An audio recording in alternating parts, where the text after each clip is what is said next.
I do feel jaded about the state of our politics right now.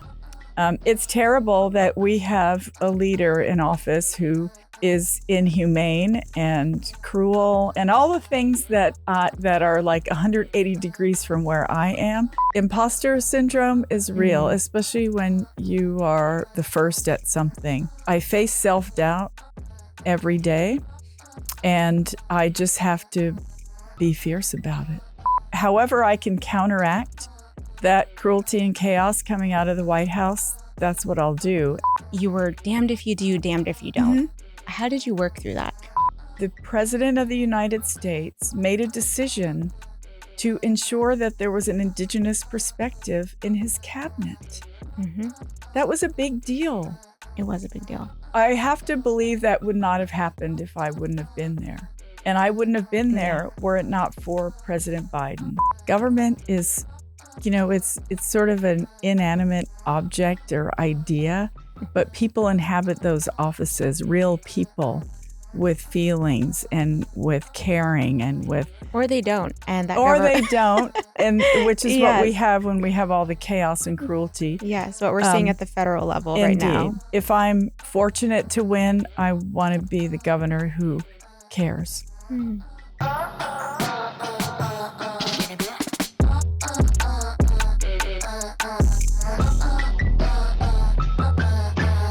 today's episode, I sit down with someone that I look up to in every single way. She is a true icon and one of the fiercest leaders we have in this country right now. Deb Haaland, the former Secretary of the Interior, is now leading a race in New Mexico for governor. And in today's conversation, we talk about being Trump's worst nightmare and her reflections on her role in the Department of Interior. Madam Secretary. Yes. So good to have you here. Thank you so much for coming over all the way from New Mexico. Look at us. I know. Who would have ever known? I know. You're drinking some water. Is that your drink of choice? Yes. Okay. Yes. Great. Anyone who knows me knows I say stay hydrated, everyone. You gotta. Yeah. Yes. I feel like that's just, as we age, that's the constant challenge, is just staying hydrated. Yes, absolutely. Yes. I get my share of coffee also, which is a dehydrator. Right. So, and I know this about you. You try to prioritize not bottled water. Yes. No, when I was secretary, we moved to remove all of one-use plastic bottles from our public lands. So from our national parks, from our wildlife refuges, encouraging everyone to refill. Yeah. We have huge islands of plastic in the ocean, and it's awful. Plastic is everywhere. And so it was my way of just staying true to who I am. Yeah. And I had a great team there, so everybody was on board. I'm sure. Yeah. And I think those of us who work in climate or do environmental work, we know that everything plastic comes from fossil fuels. And I don't know if that's like average, just the average person knows that, or common knowledge. I think sometimes we're like, oh, really? Like everything? Yes, indeed. And so thinking about, our call to protect our planet and reverse climate change in every way possible. Yeah, it makes sense to just do your small part, right? I try to live my life that way, right? Like I hang my clothes on a clothesline. That saves thousands of pounds of carbon from going into the atmosphere every day also. And I mean, that was a tested method of drying clothes by my grandmother. Yeah. All of her life. So if it works for her, it works for me. Traditional ecological knowledge. Exactly. Hang up your clothes. Women. Yes. Yeah, exactly. Well, I want to dive right into, the question of the show. What is something that you're jaded about? It could be a small thing like, someone made you a bad coffee the other day, or the state of our government, the state of our world. Um, what's something that's gotten you to feel jaded recently? Sure. I mean, it's pretty easy to to think about that. You just have to This read is it. why we're You here. have to read it. Any headline that pops up Yes. on any of your news apps will make you feel jaded. And I and I'll say it with a caveat. I do feel jaded about the state of our politics right now. It's sure you terrible do. that we have a leader in office who is inhumane and cruel and selfish and money hungry and all the things that are like 180 degrees from where I am. But at the same time, I try to continue to feel hopeful. And in fact, the reason why I hopped in the race to run for governor in New Mexico was because however I can counteract that cruelty and chaos coming out of the White House, that's what I'll do. And I feel like running for office is a sure way to have a voice, push policies forward that, where you can care about people, take a stand for things.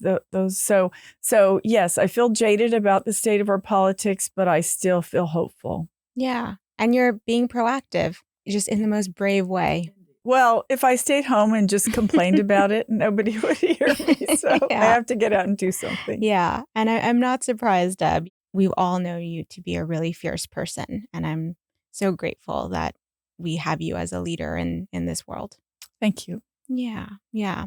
Well, we're going to dive into more of that. But I think I want to kind of backtrack a bit into some reflection and talk about the reflections you have of your role as Secretary of the Interior. How are you reflecting on your time in that role? So reflecting on it with tremendous gratitude because we were able to accomplish a lot of things there. And as I, when we've opened the show, just talking about one-use plastic bottles, how my team was completely on board with that idea. And they, if I had an idea about something good to do, they would find a way to move it forward. And so it's wonderful having a team of people who care about our future, about our planet, about the things that keep us alive. And so I have to reflect on my time there with tremendous gratitude.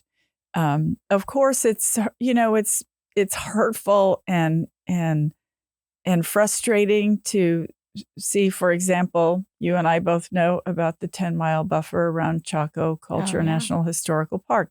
That had been in, people have been fighting for that for decades, and we were able to get it the withdrawal across the finish line for 20 years. And now there's talk of them removing that buffer zone. And so it's frustrating to think that all of the hard work that so many people did is in jeopardy now. But we just have to keep fighting. We do. Let's talk about the team you led, because the average person may not know, everything that goes on in the Department of Interior. How big was the team? Budget, like all of that. And you were the first Native person, let alone the first Native woman, to run that team. Let's talk about how massive that team was and sort of the gist of what you all do. Sure, of course. So 70,000 career employees across bureaus and offices all over the country. And a team of probably a little over a couple of hundred political appointees. So those are the assistant secretaries and the solicitor and, my chief of staff and other people's chiefs of staff and so forth. So there are people who had worked there their entire careers, some for 60 years, worked at the Department of the Interior, people who have just dedicated their entire careers to public service in our country. And so I almost, I want to say that the average American probably doesn't realize how many dedicated public servants we have to ensure that the trash cans are emptied in our national parks and that the trails are cleared after a storm or heavy rain, or that, things are safe, that people are measuring streams and mountainsides for precipitation, the scientists helping us to know and understand, if there's floods coming and things of that nature. People who really know and understand our natural world and want to make sure that the American people are a part of that. Those are all the things that we did. Not to mention the solicitors, the lawyers who wrote those proclamations to protect Bears Ears and Chaco Culture National Historical Park, and moved a lot of our tribally led conservation efforts forward. Aviquame in Nevada, Chuckwalla in California. Yes. These are all things that the lawyers, not only Grand Canyon. Yes, the Grand Canyon, of course. Yes, all of those. They researched, they wrote, they made sure that all the I's were dotted and the T's crossed. These were, so much effort went into everything that we did. If I could impart any information on the average American, it would be to understand how valuable our public servants are, that care about these things every day. It's not just that it's a job for them, right? But they truly do care. They do this. You don't go into that work because you want a nice big paycheck. No, quite the contrary, Yes. right? Yes, you're not getting rich off of public service. Exactly. You're getting rich in your heart, but not in your pocketbook. Well, thank you for mentioning that, because I know that department in particular has seen major cuts to the employees. Yes. On one side, I'm like, what a horrible thing to happen to those public servants, but also how stupid of this administration. They've made that entire base, aware that they can't count on this administration to support them. Exactly. Yeah. It's like all this institutional knowledge just cast aside. Exactly. Yeah. So I want to also just highlight some of the amazing moments of your time in this role, because a lot of amazing things happened for our public lands, for conservation, for the climate, for environmental justice, but selfishly for natives, Native Americans. Well, one, it was profound to see a Native person in that role. The Department of Interior, as we know, carried out horrific policies like the boarding school policy and others. And to see someone like you in that role changing things, changing policy, was so inspiring. Talk about how the department was different under your leadership and how you were able to bring in Indigenous wisdom, Indigenous knowledge, our science, our leadership. Sure. So when I first got there were a number of folks who had been there for a while who said the Bureau of Indian Affairs has been the redheaded stepchild of the department. We weren't invited to meetings. We weren't asked our opinion on things. Nobody cared about us, right? Wow. And I just felt like, I care. I want you here. I want to hear what you have to say. And quite frankly, the Bureau of Indian Affairs should be on equal footing with every other mission of the department. And 1000%. So for me, that's what I really strove to do, was to ensure that the Bureau of Indian Affairs, the Bureau of Indian Education, the Bureau of Trust Fund Administration was on equal footing with everything else. You might know, with past secretaries and past administrations, there was one industry that drove the Department of the Interior, and that was the extractive industry. Right. And we thought, we said tribal knowledge is important. Tribal communities are important. Indigenous language is important. All of these things are important. So if your mission now is to say everything is important and it's all going to be as important as the other, nothing is more important than anything else that we're charged with doing. So I'll give you a small example of something we did. I met with a group of Native Hawaiian employees, and when they made their name tags, there wasn't the name tag machine or whatever. It didn't have the Hawaiian alphabet on it. And so they had to make do with the English alphabet and compromise the spelling of their indigenous names. And so we said, that is not right. And let's remedy this, right? So we remedied that. We remedied that. It's such a simple thing that you might not even think about, but it meant something to the people whose names were on that name tag. So those are the kinds of things we paid attention to, making sure that indigenous career staff felt seen and heard, making sure that we valued indigenous knowledge. We signed 400 co-stewardship agreements with tribes. It really felt good to make sure that tribes felt seen and heard. I started a Secretary's Tribal Advisory Committee where we brought tribal leaders from every region together. Direct contact. Exactly. Yes.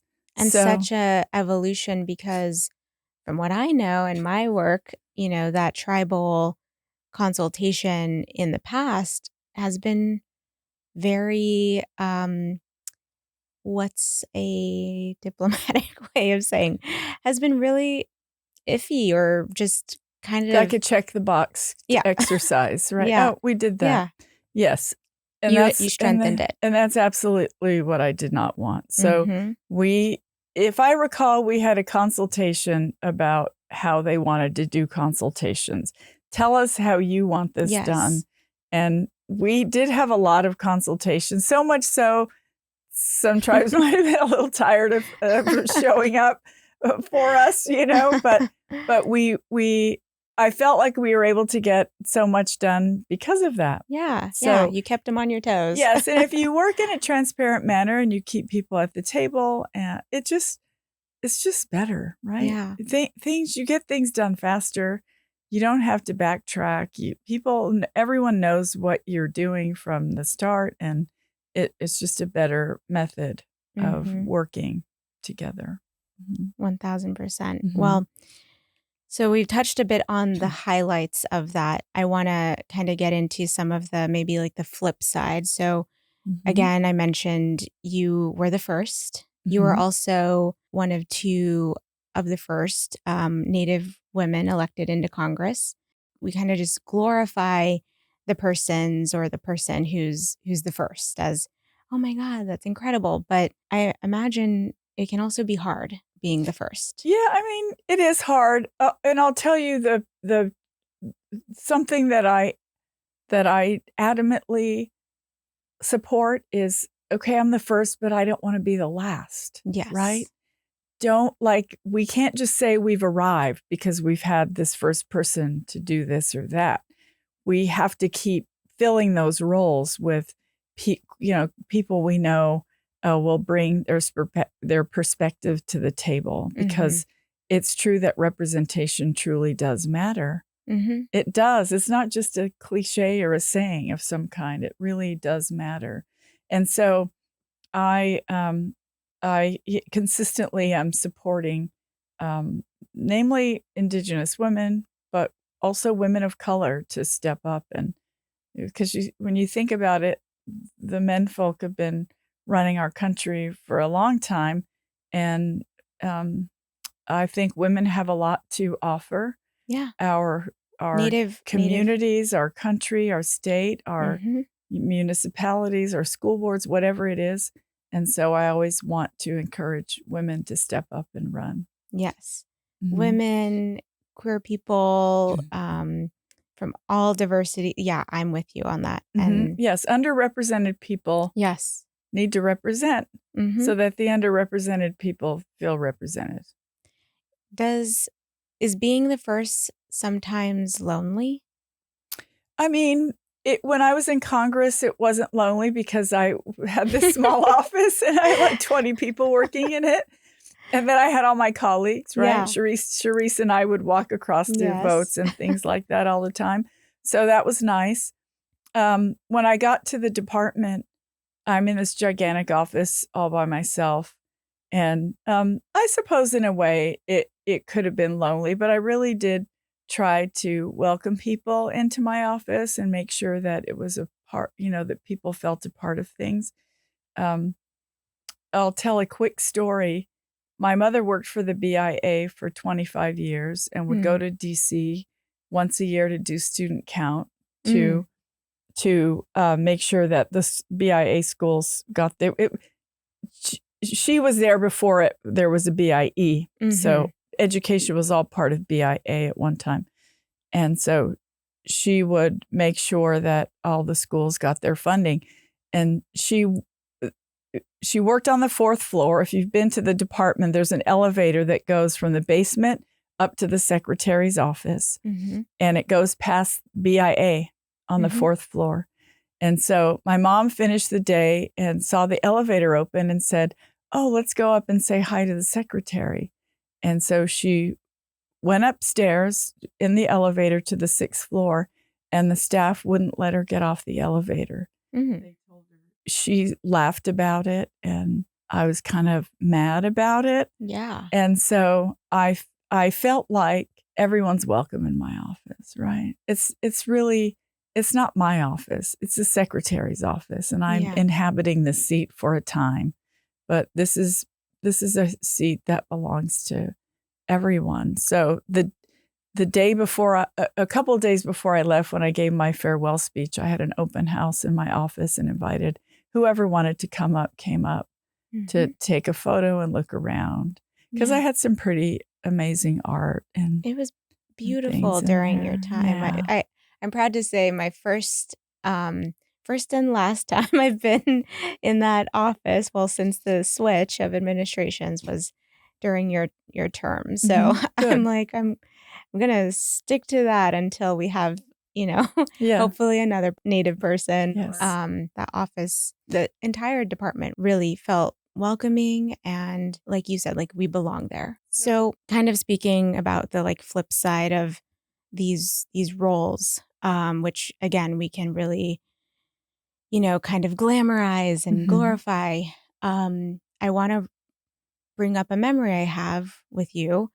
So you and I spent quite a bit of time bumping into each other and working together or crossing paths during the 2024 election. So I was the Native American engagement director for Harris Walls, and there were very few people who came to help, rally our communities, and we call these people surrogates, right? Yes. And there were very few people I could call on to help, and you were someone who stepped in, of course, taking time off from your very demanding job, by the way, to go out into communities, not just Native communities, but you went all over the place doing rallies and such. There was one, so we were in Las Vegas, and it was the day or two after the historic apology from President Biden.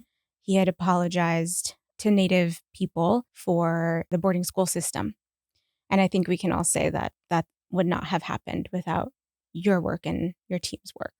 So this was a couple days after, and we shared a moment, and I was kind of sharing my frustration, and you were sharing your frustration around how some of our communities, our Native communities and organizations, there are also individuals who were just kind of talking it down, who were just saying, "Oh, whatever, apologies don't matter, too late."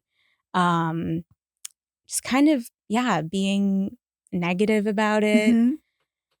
And in that moment, I really felt the frustration, and I felt a lot of empathy for you, and not just in that moment, but over the course of your time in that role. There was so many moments where I felt like maybe you were damned if you do, damned if you don't.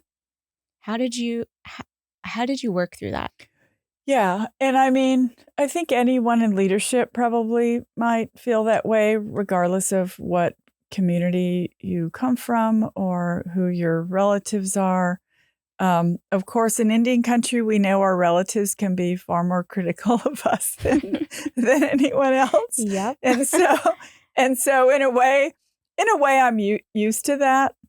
But I want to say that I talked earlier about the breadth and the depth of our public servants at the Department of the Interior. And for me, if I felt frustrated, it was because I don't want anyone bad-mouthing my staff, right? I don't want people discounting what my team had accomplished. Yes. And so I think that's probably what I felt the most frustrated about, because I knew how hard everyone had worked, and I truly appreciated their effort, and I wanted everyone else to also.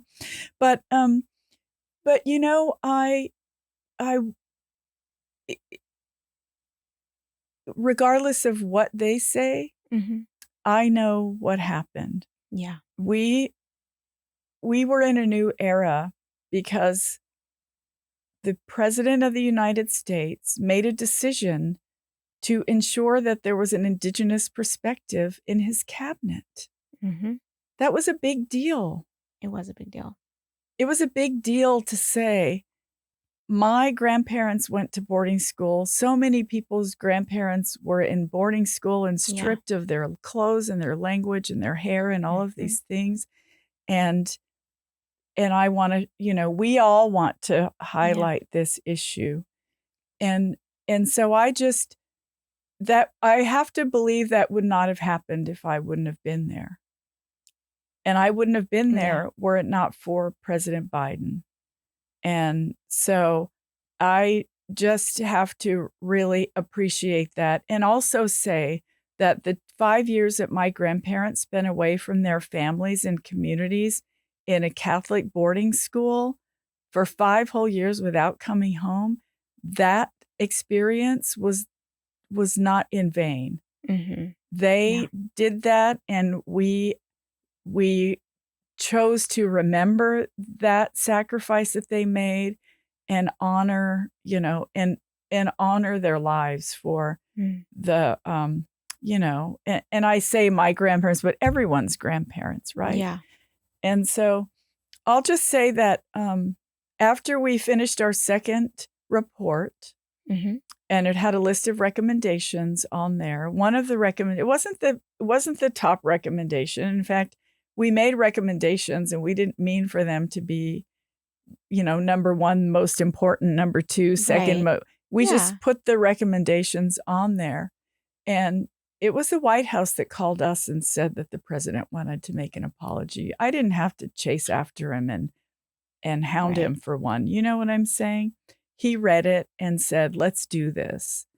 And so I appreciate that very much. And regardless of what anyone says about it not being enough, or, nothing, whatever they're saying, it was incredibly important. Yeah. It was, and to say that it wasn't important for somebody who had been tortured and stripped of their language and lived to tell about it, tell those people it didn't matter, that them, being stolen from their communities for 5 years or 7 years or however many years didn't mean anything. Right. So I know it was important, and I just have to believe that the work that my staff did, it really meant something to a lot of people, and that mattered to me. I agree. It mattered a lot. And I think I just felt protective. I was like, do not talk about my auntie like that. Exactly. Thank you. Yes. I was it's true. And the thing is, it's easy for people to sit back in their armchairs and criticize what you're doing because they've never done warriors. it. Exactly, because they've never done it. And You and I know who we're talking about. Yes, we do. Wink, wink. Well, I just appreciated that moment we shared. And like I said, our side and even sometimes our own bubbles, our own communities can be, I want to say, almost self-sabotaging in a way where it's like, this is a moment we need to collectively just like, of course, it's not the end all be all. Of course, we're all smarter than that. We know that the apology doesn't just make everything right. It's the first step. And I think we kind of lost sight of like in any kind of healing journey, in any kind of healing relationship, if harm is done, an acknowledgement and an apology do matter. Yes. And then yes, it does matter. Well, that was such an incredible moment. And throughout your time in the department, there were so many wins, wins that I did not take for granted. I know so many people did not take for granted, but now we're seeing a lot of backtrack, a lot of dismantling of the work that you and your team did and spent so much time working on. How does it feel to see that happening? Does it feel disrespectful? Yeah. Oh, yeah, of course. Yeah. Yes, it feels disrespectful. I mean, when I think about the time that people spent advocating for Chaco Culture National Historical Park, for example, 25 years or whatever, even longer, people have been advocating for that to be protected. And you think it should take 25 years to undo it if that's what they want to do, right? But instead, you can take a machete to something and chop it up pretty quickly after it's taken you, 10 years to build it up. So, it does feel disrespectful because when we went through the process, we really did, in earnest, bring people together, bring people to the decision-making table so we could hear from them about what they thought. And we held meetings. Contrary to what anyone will say, we did hold a lot of meetings on, in New Mexico, in various places. We held them online so that if you couldn't show up for a meeting, you could join us online. We made the opportunities for face-to-face conversation available to anyone who wanted to be there. And so they'll try to say that we did it all behind the scenes and we didn't tell anyone and it was in secret. None of that is true. It was very transparent. Yeah. And so, it's, Chaco Culture National Historical Park, grateful that it's being protected and stewarded by our National Park Service. If you go there and you see, those ancient walls and evidence of the culture that was there. And the technology. Yeah, mind-blowing. Yes, it's all mind-blowing, right? 500 million stones or something like that to build. It's wild. Yeah, yes. We were so smart. We are so smart. And so sure, I want us to, I hope the tribes will lawyer up. And I hope anyone who can will, that's how we have to fight this administration in the courts. Yes. So we're going to play a little game that we like to call Jaded cards. These are a bit introspective. What I'm going to do is kind of spread them out and you're going to pick two. Pick two. And don't look at them. Just hold them. 1, 2. I'll pick this one. Okay. And then pass them back to me. Thank you. All right. You ready? Yes. All right. What's a time you convinced yourself you had control only to realize the universe was laughing at you? Let's see. Good grief. I guess it's when I ran for lieutenant governor and I lost. And we lost the election in 2014, right? Yeah. I traveled around the state. I was like getting everyone excited. Let's get out to vote. And then we lost in 2014. It was a bad year for Democrats, though. So It was. I can't feel too bad about that. But yeah, I think that the Creator and the universe wants us to be humble people. And so they find ways to humble you. Every day I'm being humbled by Creator and the universe. Yeah. All right, next question. What's your relationship with self-doubt? My relationship with self-doubt is, you mentioned this, my campaign slogan is Be Fierce. Mm-hmm. And so I have to tell myself that consistently because imposter syndrome is real, especially when you are, the first at something. You always feel, the first time after I was secretary, went to the White House for a meeting. It was during COVID, so they test you and then make you wait in this room until your test comes back negative. And I looked at my chief of staff and I said, what am I doing here? Mm-hmm. Right? What am I doing here? So I face self-doubt every day, and I just have to be fierce about it.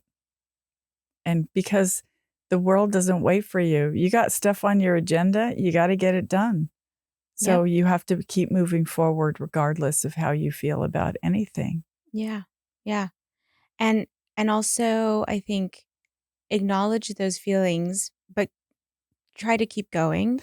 Right? I think acknowledgement, like we can't just brush stuff under the rug. We have to feel it, right? And then, and then keep moving forward because we have work to do. Yeah. Well, just talking about your loss in 2014, you just kept at it. And then you won Congress, and then you were in your role as secretary. And now you're running for governor. And that remains to be seen. Yes, remains to be seen.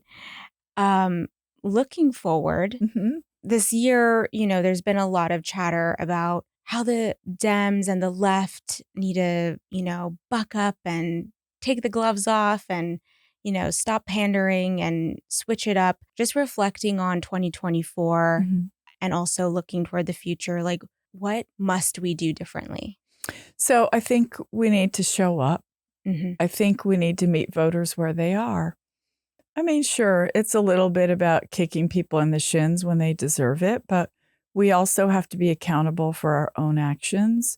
And so I'm going to show up to every community in New Mexico and see voters face to face and let them know that I care and listen. Above all, listen to them about what are they struggling with? What are they joyful about? What do they need so their children can have a brighter future, right? I'm going to be there to listen to voters and to people in communities where maybe they haven't had somebody actually asking them for their support. So I'm going to do that. I love it. That's actually a great transition into another little game I planned out for you. Okay. This is kind of like a call the friend, telephone the friend moment. So it's an expert question from the field. And this question comes from our dear friend, Peggy Flanagan. Okay. She asks, as you travel throughout New Mexico and people tell you deeply personal stories and share their hopes and fears, how do you carry those stories and hopes and fears with you on the trail? So I of course always appreciate when somebody takes the time to speak with me in that way. And I feel like it's all part of why I'm running. Somebody tells me they can't get a doctor's appointment, for example, or their child can't get a doctor's appointment, or they're fearful about this or that. I take that to heart, and I know that that's something that needs to be addressed if I'm fortunate to win my election, I'll never forget that person and the challenges that they faced, right? So it all becomes part of what we have to do to make government more responsive to the people of New Mexico, and that I feel like we have to have a government that cares about people.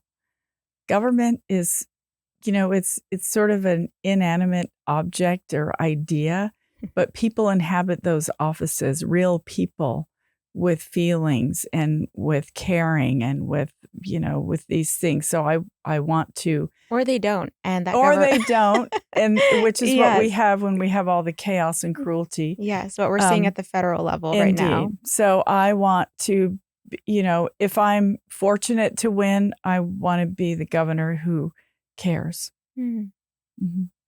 I love that. You take their fears and you channel it or alchemize it into your fierceness. Yeah, want to make them feel better. Yes, and there's a lot of people who are fearful about our country out there. Every day, I talk to them every day on the phone, and and have to make them feel better. Yeah. Well, thank you for that work. One more question from Peggy. What's a question you love to openly roll your eyes at when you get asked, but you have to be you have to be a gracious Native woman and answer it for the umpteenth time? Oh, dear heaven. There's probably a million of those. Okay. And I just have to smile, right? I know exactly what she's talking about. I mean, I figured. I know. I was like, they are talking here. Yes. I mean, I can't think of one at the moment, but I know exactly what she's talking about. Yeah. So I think we all do as Native women, as Native people. So many weird questions out there. Yes. And I feel like I must try to forget them as soon as they're asked. And that's why I can't think of one right now, right? Yeah. But I understand what she's saying. And the way I deal with that is I just smile instead of rolling my eyes. I get asked if I'm related to such and such Begay. Oh, yes. Oh, my gosh. Every time. I'm just like, no, Noda, I'm not related to Noda. Thank you for indulging in these games. One more question before we wrap up. Well, before my final question. When you were running for Congress, you were dubbed as Trump's worst nightmare. That's funny. And I'm just curious how you plan to live up to that. Right. Well, I mean, if I'm the next governor of New Mexico, we have a really terrific attorney general. He's sued Trump 34 times. And I would love to make sure that he can hire more lawyers. So we can sue Trump for every horrible thing that he's doing and every violation of the law that he's committing. Our attorney general has been able to claw back funding that the Trump administration tried to take away from New Mexico. And so it's things like that. We are going to make him live up to his obligations to our state. Yeah. And so, yeah, I'm going to be a right pain to him. As you should. Yeah. And that's very tactical, especially organizing AGs. Everyone should be getting to know who their AG is. And if there's a race, researching that. Yes, exactly. Because right now, I think all the attorneys general from the Democratic attorneys generals, they're kind of banding together to file lawsuits together. And we should, because many of our states are suffering in the same way, right? All the Medicaid cuts, the SNAP benefit cuts, the cuts to our university research systems, and all of those things. They're very important. So a question I ask every guest before we wrap up. How do you move through being jaded or disillusioned? What's your hack? I think the best way for me to deal with that is to get outside and go for a run. Yes. I knew this about you. Yeah. Enjoy the fresh air and the outdoors, and think about other things. When I run, I don't listen to music. I know people think that's weird because everybody Right. listens to music when they're running. I just want to hear. I Mm. just want to be outside and enjoy that. So I think it's being out on the land and, breathing in. Yeah. It makes me so happy that you have that practice. Hmm. Yeah, Yes, take after, and I think that's a Pueblo. it is. That's a I was just Pueblo gonna say. tradition. Pueblo, right? Our ancestors, they all ran, and that's how they got places. And Right? that's how they resisted. Exactly. Yeah. Yes. So running is my joy and my solace, I think. Mm. Well, thank you so much, Thank you. Deb. Such an honor to have you Thank here. you. Happy to be here, Jade.